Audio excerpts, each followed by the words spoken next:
my service in the Navy in World War II, I was an officer on a destroyer escort.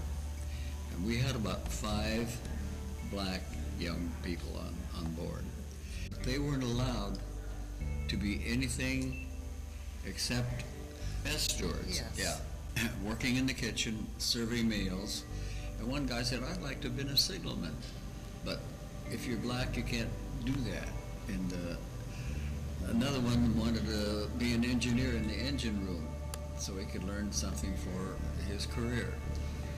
And that wasn't allowed. Muriel and I came up with the idea together in 72 or 74, along there. And we talked about helping kids that couldn't get us money to go to school, have to get out of high school and things of that nature. And so we did a lot of talk and dialogue about that, prayer and meditation concerning kids that were less fortunate. And I didn't understand why this man had a passion for wanting to see black males succeed. I didn't know if it was just something as a charity, but then I realized that he really had a deep passion for helping people, but saw the need in the black community to help males. I remember when you came home that night and said, gee, in this young people's group, there are 2 or 3 really bright young people who won't have a chance to go to school, and they want to. So he said, how would you feel about it if we tried to help these 2 or 3? And so we agreed that that would be a good thing to do, and that's really where it started. It started out being a scholarship foundation for African American students, and now we've branched off into other ethnic minorities.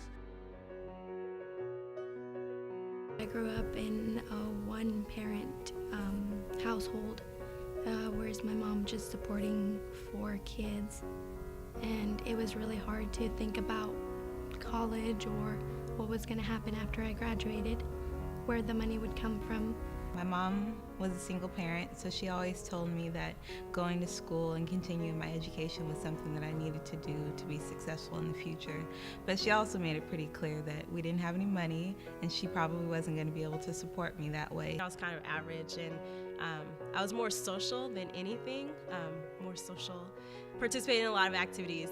And when I met Merle and he told me that I could go to college and that I could get this scholarship, I was excited because I realized for the first time ever that this might be a real possibility for me. The first generation to go to college, and my brothers are really proud of me, happy that I'm doing it and I'm not falling apart with all the things, even though it's hard sometimes.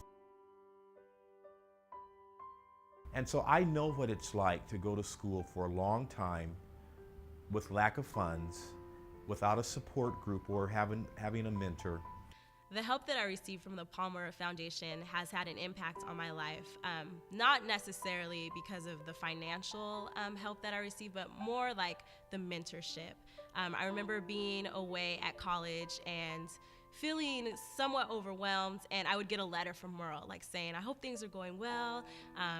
I heard that you talked to Rosie, or I heard that you talked to one of your other friends and they said this was going on or that's going on, or he always wanted to come down and see me cheer in one of my games. And it was those things that kind of motivated and inspired me to finish school. We have school teachers, we have CPAs, we have persons who are preparing to be principals, but more importantly, we have persons whose lives have been changed.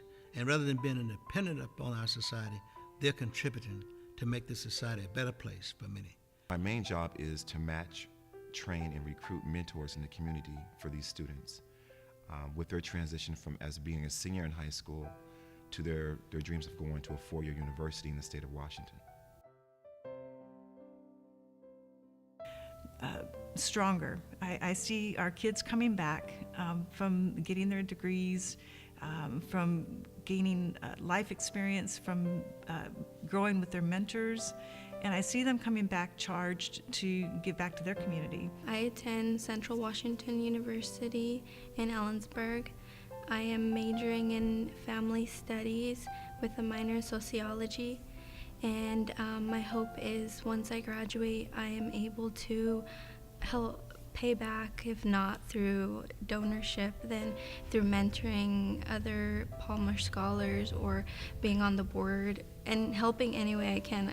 My goal is to give back to the community. I've mentored many youth and adults, women, men, whites, blacks, Hispanics, walking them through the process of self-development and self-improvement, and leading them through that process of change. And many of them, actually all of them, everybody that I've mentored has finished college.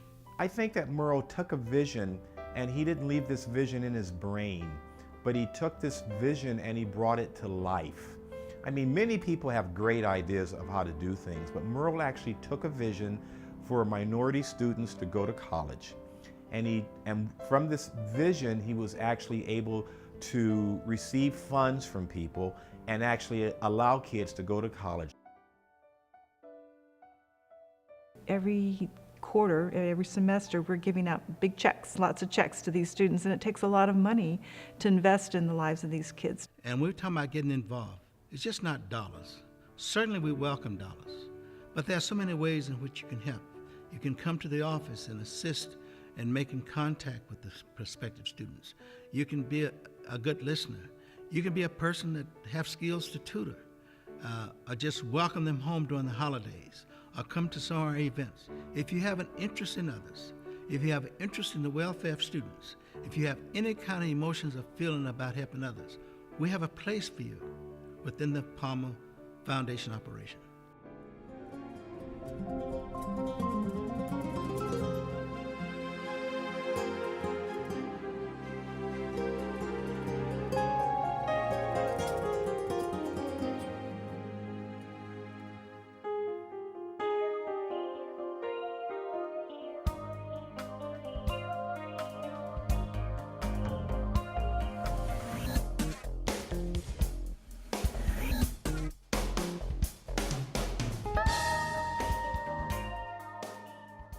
Lord, I pray that we will find that one young person, Lord, or find that group of young people, Lord, that we can transform, that we can motivate, that we can inspire, and that we will do the same thing, Lord. It's all about paying it forward.